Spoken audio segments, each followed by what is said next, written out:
chega de moleza, já vamos entrar aqui na aula de quinta, que é História da Igreja. Nós, como estudantes de História, nós fatiamos na linha do tempo os trechos. Quem estudou História do Brasil sabe disso aí. Tem o Brasil colônia, né? Tem o Brasil do Império, depois já tem o Brasil República. É assim, é dividido em partes. A história é assim. E a história mundial, mesma coisa. Mesma coisa. Por exemplo, olha só, a história. Quando nós estudamos história, a gente usa o termo antes de Cristo e depois de Cristo. A história é dividida, né, em fatos que ocorreram antes de Cristo e depois de Cristo. Então, para facilitar o aprendizado, nós fatiamos a história, estudamos por blocos. Né? A primeira parte que nós estudamos da história foi da descida do Espírito Santo. A descida do Espírito Santo é mais ou menos 120 pessoas. A descida do Espírito Santo, Pedro toma a palavra, já prega a palavra, aproximadamente 3.000 pessoas aceitam Jesus como único e suficiente Salvador, entendem a mensagem de Pedro, foram impactadas pela palavra, pelo Espírito Santo e se converteram. Olha que coisa maravilhosa. E este primeiro período que vai da ascensão de nosso Senhor e Salvador Jesus Cristo até a morte do Estevão. Até a morte de Estevão, que foi apedrejado, onde Paulo estava presente. Paulo estava presente. O Paulo que depois torna-se apóstolo, que tem um encontro com Cristo, estava presente no martírio de Estevão. A outra parte que nós estudamos vai do martírio, da morte de Estevão até o concílio de Jerusalém. O que é um concílio? A primeira assembleia que acontece ali com a liderança, com os apóstolos, com os discípulos. E ali foi um marco. Isso está no capítulo 15 de Atos dos Apóstolos, capítulo 15. Qual era a discussão ali? Se a igreja de Cristo deveria adotar as práticas da religião judaica, ou seja, tornar-se judaizante, né? Adotar as práticas da religião judaica, ou não. A discussão era essa. E Pedro tomou a palavra, e depois o irmão do Senhor, Tiago, também toma a palavra, e o que foi discutido, e eles dizem, orientados pelo Espírito Santo, isso é importante. Pareceu bem a eles e ao Espírito Santo, pareceu bem ao Espírito Santo e a eles tomar aquela decisão, documentar aquilo. Está em Atos dos Apóstolos, capítulo 15. E aí eu comentei aqui, se fosse para o cristão guardar o sábado, eles anotariam ali. Se fosse para o cristão passar pela circuncisão, por esse ritual do judaísmo, eles anotariam ali, porque são coisas importantes, fundamentais. Para a religião judaica, a circuncisão e a guarda do sábado é fundamento da religião. São fundamentos da religião judaica. Mas não falaram isso não. Falando, não convém, tanto Pedro como Tiago, irmão do Senhor. Olha, não convém colocar essas práticas para os nossos irmãos gentios. Não convém. Porque nem nós demos conta disso daí, que crescemos disso daí, agora vai impor.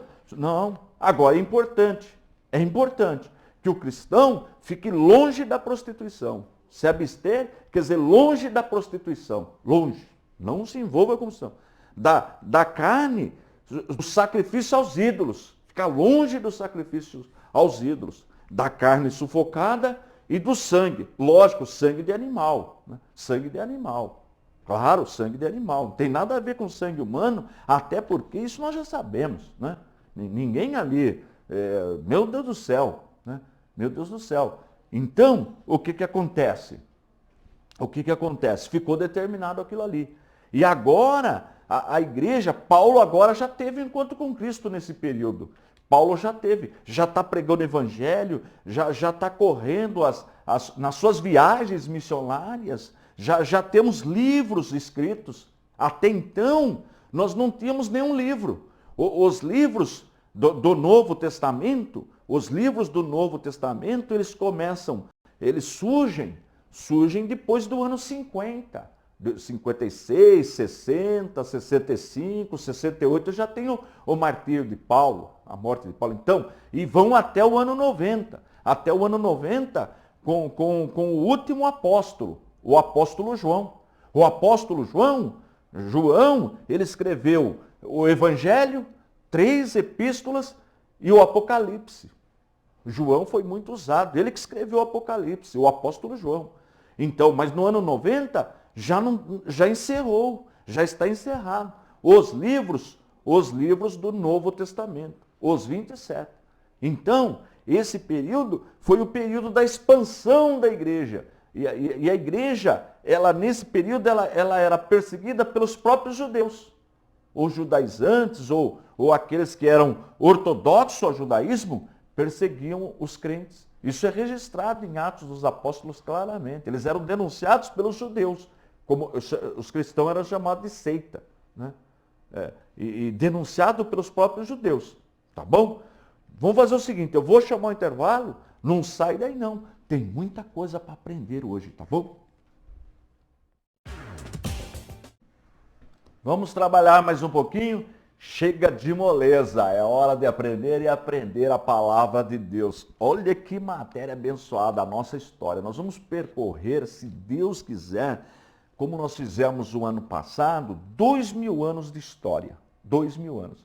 Nós estamos na terceira parte do nosso ensino. São várias partes. Então agora nós estamos na expansão da igreja. Então depois que decidiram em assembleia, porque os cristãos começaram, os gentios, está lembrado? Isso é importante relembrar. Então nós tínhamos neste período, antes da igreja, 2 povos no mundo. 2 povos. Aprende isso aí. Ou era judeu ou era gentio.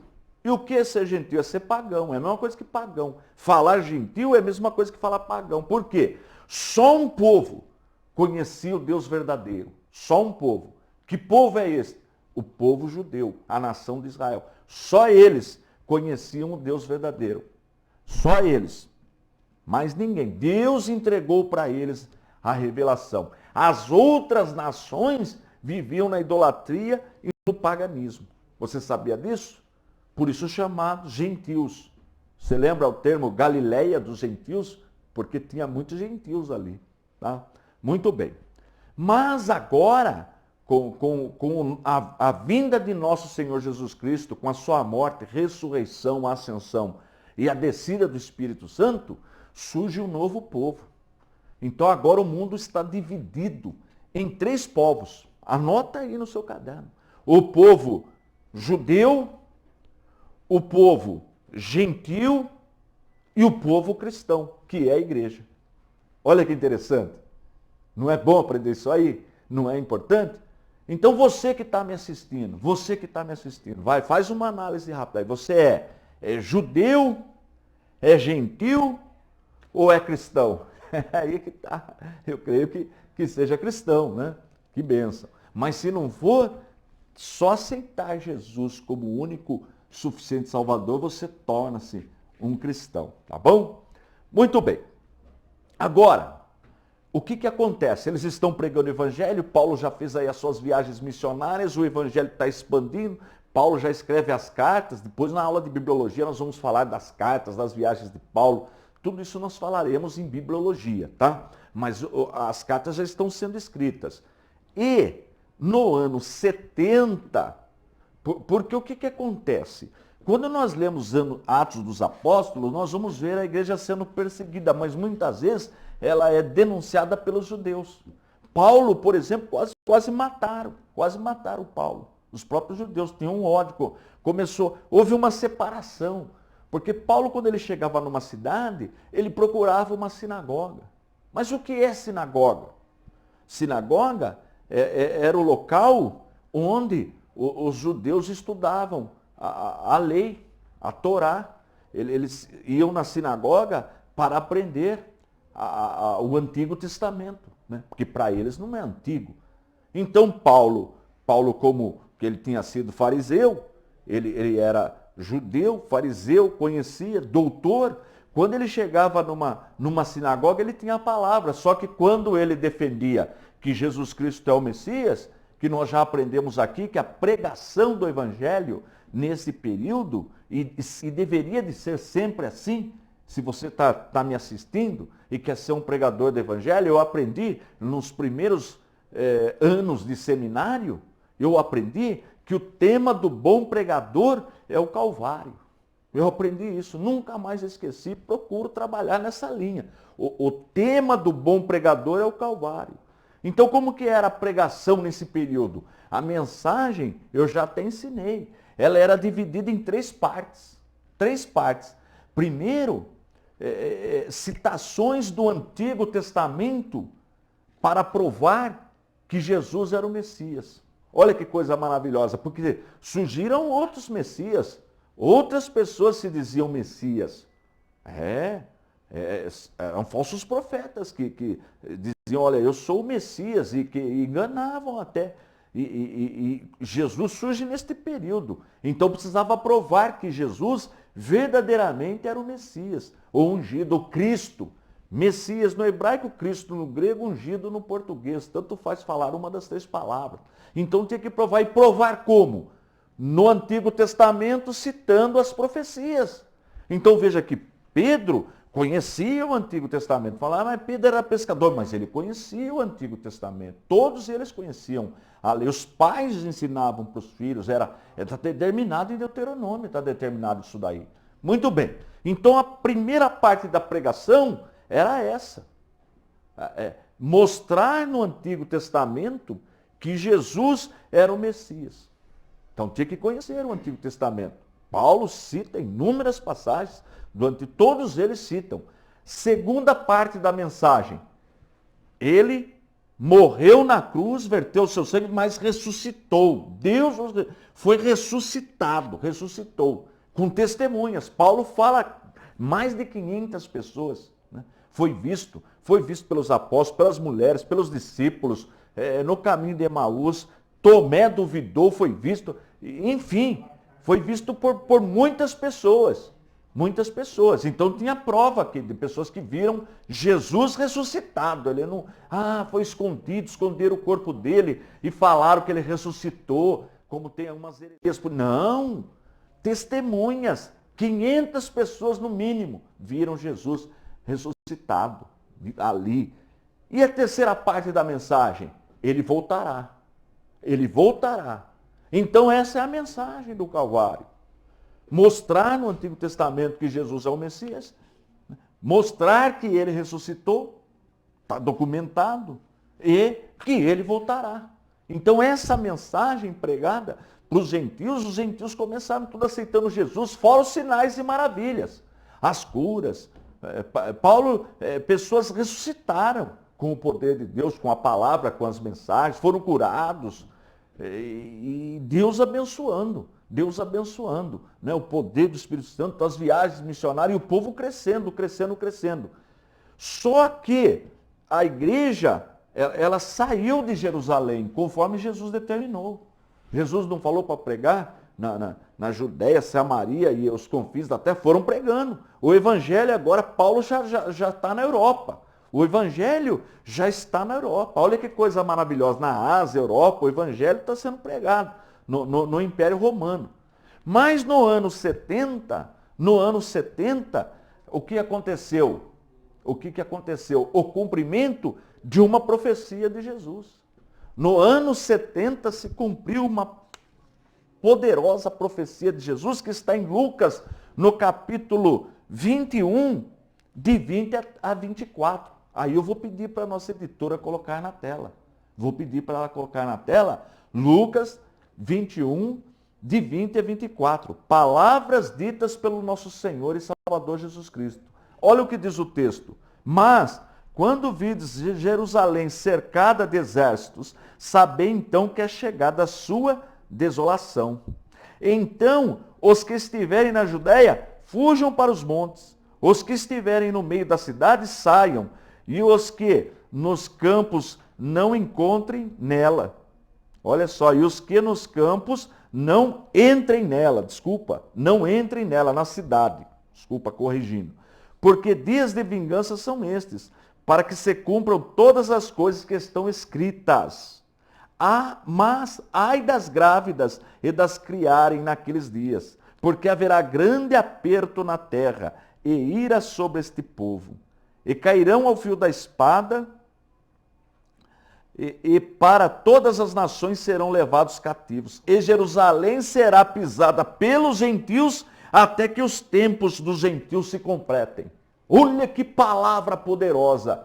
E aconteceu. Aconteceu. Agora diz a história que os cristãos, aqueles que criam em Jesus, que entenderam a mensagem de Jesus, saíram da cidade. Fugiram. Jesus não falou? Não volte nela, vá para o monte, não venha na cidade, porque vai ser terrível. Então entenderam as palavras de Jesus, viram que o exército romano estava chegando, o exército romano comandado pelo general Tito. Tito estava chegando no ano 70. Os crentes fugiram, foram embora, entenderam a profecia de Jesus. Mas os judeus não creram em Jesus, ficaram lá, falando, não, a gente vai ficar aí, não vamos embora não creram na palavra de Jesus. O que aconteceu? A cidade foi destruída. Jerusalém, a queda de Jerusalém acontece no ano 70, se cumprindo literalmente as palavras ditas pelo nosso Senhor e Salvador Jesus Cristo. A cidade caiu na mão dos gentios, ou seja, do Império Romano. Eu não disse aqui que nós temos 3 povos agora? O povo judeu, o povo cristão e o povo gentil? Jesus não falou que ela seria pisada pelos gentios até que os tempos dos gentios se completem? Então, Jerusalém foi feito isso aí. Agora, completou?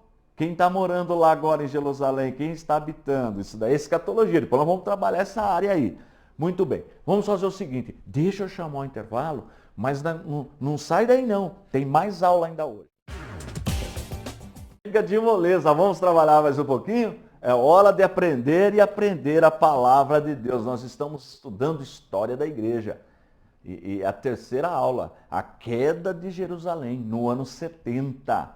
O Império Romano, o general Tito, queimou a cidade, matou, foi um desastre. Exatamente como está em Lucas 21, 20 a 24. O que Jesus havia dito se cumpriu. Agora os crentes creram em Jesus, aqueles que depositaram a fé em Jesus, fugiram para os montes.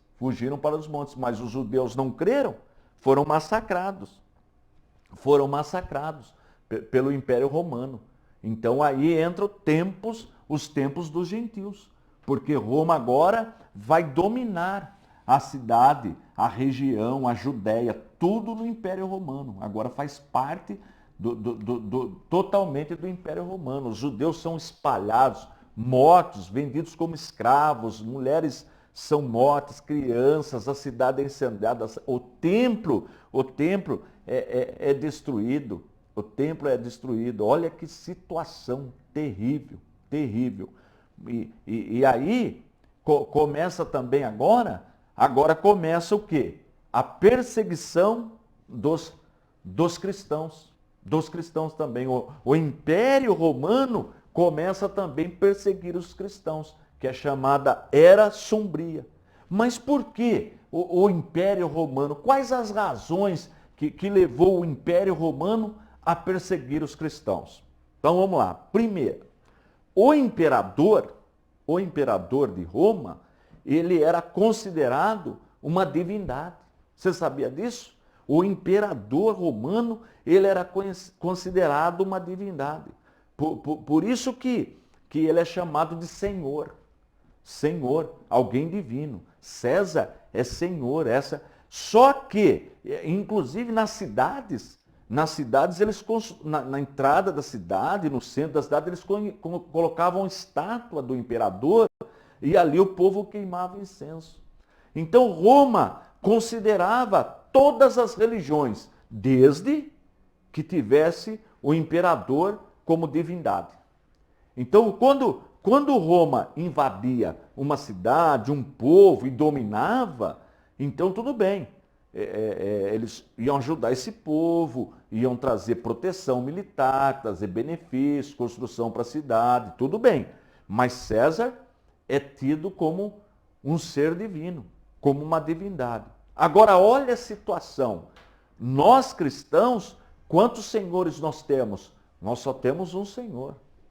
Nós só adoramos um Senhor. Nós não adoramos vários deuses, como eram os gentios, que tinha Deus de tudo quanto é tipo e ainda tinha o imperador como uma divindade que protegia a vida de todo mundo, que trazia benefícios para todo mundo, a segurança para todo mundo. Nesse sentido, fazia bem esse papel imperador, mas só que ele queria esse título de divino, ser chamado de divindade, de Senhor. E o cristão? O cristão, não, só tem um Senhor. Jesus Cristo é Senhor. Então, olha aí o problema. A perseguição. Chega lá os enviados, os soldados, e pega um crente, pega um cristão, e pergunta para ele, leva lá para, vamos dizer, no termo de hoje, né, uma delegacia, um lugar de justiça, leva e fala, escuta, diz aí para a gente aí, quem é Senhor? Quem é o seu Senhor? Se a pessoa falasse, Jesus Cristo é o Senhor, já estava condenado à morte. Já automaticamente já estava condenado à morte. A pessoa e os filhos, todos, tinham que negar. Tinha que negar Jesus, tinha que falar que César é Senhor. Porque se falasse que Jesus Cristo é Senhor, já estava condenado à pena capital. Pena capital. Por isso que a Bíblia fala, se com a tua boca confessares, né, que Jesus Cristo é Senhor, será salvo. Olha que coisa interessante. E como que era que eles matavam? Várias maneiras. Por exemplo, Nero, o imperador Nero, é considerado como um anticristo, considerado por muitos como um anticristo, ele incendiou Roma, tacou fogo na cidade de Roma e culpou os cristãos.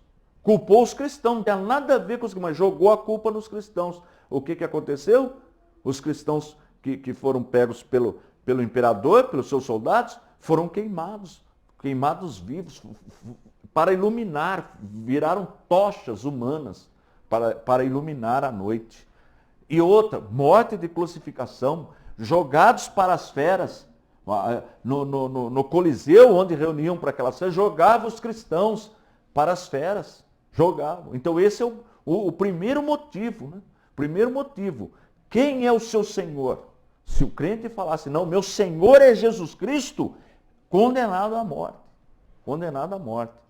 Uma outra questão, todos os gentios era comum, tinha um monte de imagens. Tinha o seu altar na sua casa com as suas imagens, que eles eram devotos, adoravam, enfim, eram politeístas. E a divindade do imperador. Agora o crente não tem imagem. O crente não tinha imagem nesse período aí. Depois que vai entrar na Igreja Católica, mas nesse momento não tem imagem. O crente não quer saber de idolatria. Não tem imagem. Então o que acontece? Na cabeça dos gentios, dos pagãos, o cristão era ateu, porque não tem imagem. Eles tinham a concepção que para crer numa divindade tinha que ter uma imagem, pelo menos. Eles tinham várias imagens, porque nas casas eles tinham seus altares, né? O lugar de colocar as suas imagens. E o crente não tem nenhuma. O crente não quer saber de imagem. Deus o livre, o crente não quer saber de idolatria. Então, do ponto de vista dos gentios, o crente era ateu. O crente era ateu, porque não tinha imagem. Então era uma acusação também. Fora o interesse dos comerciantes. O evangelho chegava numa cidade, num vilarejo, e pregava, aquele vilarejo aceitava Jesus como Salvador, acabava com as imagens. Isso trazia um prejuízo para quem fabricava imagem. Concorda comigo? Trazia um prejuízo, quer dizer, mexia com a sociedade, com a questão financeira, que aí mexeu no bolso, sabe como é que é. Então eles entregavam, iam lá e denunciavam para a liderança, né, para o governo do império. Quer ver outra coisa? Quer ver outra coisa interessante também? A questão social. A questão social. Porque a pessoa era escrava, aceitava Jesus. O patrão, o dono do escravo, aceitava Jesus. Aí eles no culto, todo mundo era igual. O patrão tratava o escravo com dignidade, tratava com direitinho, alimentava, cuidava direitinho. como se fosse um funcionário, não como escravo mais, como um irmão em Cristo. E isso trazia um problema social para a pirâmide social do Império Romano. Como é que o escravo vai ser tratado igual um cidadão romano? Não entrava na cabeça deles isso aí. Mas no Evangelho não é assim? Eu me lembro, na igreja que eu servi a Deus na minha juventude, tinha um coronel da aeronáutica, pilotou caça, chegou a pilotar caça americano, coronel da aeronáutica. Só que na igreja ele era diácono, é isso aí. O pastor, né, não tinha tanta formação, né, tinha pastor que tinha, tem outros que não tinha, mas aquele coronel com todo aquele conhecimento dele, ali na igreja, ele servia como diácono. Porque na igreja nós somos todos iguais. Deus não faz acepção de pessoas. Então, na igreja não é assim? Na igreja não tem esse negócio, um é rico, um é pobre, o outro tem, outro não tem, outro é patrão, outro é empregado. Quando nós estamos servindo a Deus, nós somos todos iguais. Claro que nós respeitamos as hierarquias, não é isso que eu estou falando. Mas muitas vezes tem um militar ali de alta patente no culto e está igual todos os irmãos, servindo a Deus. E isso trazia um choque para aquela sociedade. Eles não entendiam isso aí. Olha, é uma bagunça social, isso é uma anarquia. Esse era um problema que eles acusavam os cristãos também. Mas só isso? Não, tinha outro problema também. Olha só, os cristãos eram perseguidos. Então, eles para não correr o risco de serem pegos ou mortos, eles se reuniam à noite. Então, ia para a floresta, para a mata, para reunir, para adorar a Deus. E aí, sempre tem gente ouvindo. Aí eles, na hora de celebrar a ceia, aí eles falavam, né? Olha, esse é o meu corpo, que eu reparto entre vós. Não, a ceia não é assim? Este é o meu sangue, que eu reparto. Não foi assim que Jesus falou? Esse é o cálice. Então, bebei e comei. Aí pronto, são canibais. Olha, esse grupo de cristão aí, que fala dessa religião aí, eles comem carne de gente e bebem sangue de gente. São canibais. Olha a outra acusação contra os cristãos. Não tinha nada a ver. Era apenas um ritual, uma celebração, a ceia do Senhor. Mas falava, olha, eles comem carne de gente, porque fala, come um tal de corpo de Cristo e bebe o sangue de Cristo. São canibais.